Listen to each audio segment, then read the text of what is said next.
Trieste mia, che nostalgia, migo lontano di te.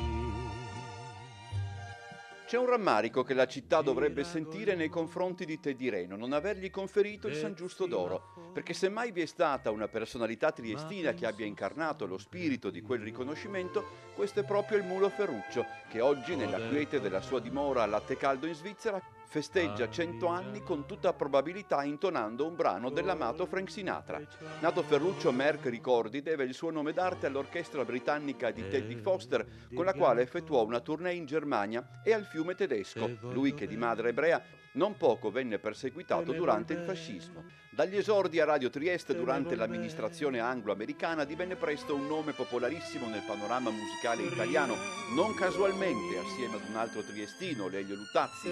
Grazie a brani come Addormentarmi così, Te voglio bene e soprattutto Trieste mia, che ancora oggi a sentirla fa venire la pelle d'oca. Questa piccolissima serenata con un limone si può cantare. In quegli anni molti cantanti intraprendevano la carriera cinematografica. Teddy Reno in questo contesto scelse una strada particolare. Spesso in certi film i protagonisti capitavano in locali notturni e altrettanto spesso Teddy Reno impersonava se stesso e il brano Piccolissima Serenata che stiamo ascoltando fu scelto da una Tele4 agli albori quale sigla di un ciclo di commedie cinematografiche italiane proprio del genere in cui Teddy Reno compariva. Fra di esse, comunque, bisogna menzionare Totò, Peppino e la Malafemmina, e il Mulo Ferruccio ricordava di essere stato testimone della nascita della scena memorabile della lettera dei fratelli Caponi.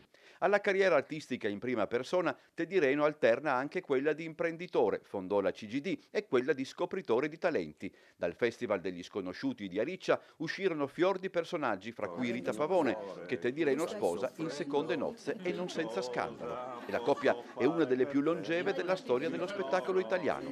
Progressivamente il Mulo Ferruccio dirà dalle proprie apparizioni senza mai ritirarsi del tutto. In anni recenti, ad esempio, tappa di un sodalizio artistico con Silvia Pagni e Loris Cattunar, ha dedicato un brano a Papa Francesco. Spesso a Trieste Teddy Reno ha sempre riconosciuto il bene che la città gli ha voluto, quella città che oggi idealmente soffia assieme a lui su 100 candeline. Fammi salutare tutti quanti i triestini perché sono felice ogni volta che vengo qua, vedo questo panorama, divento matto.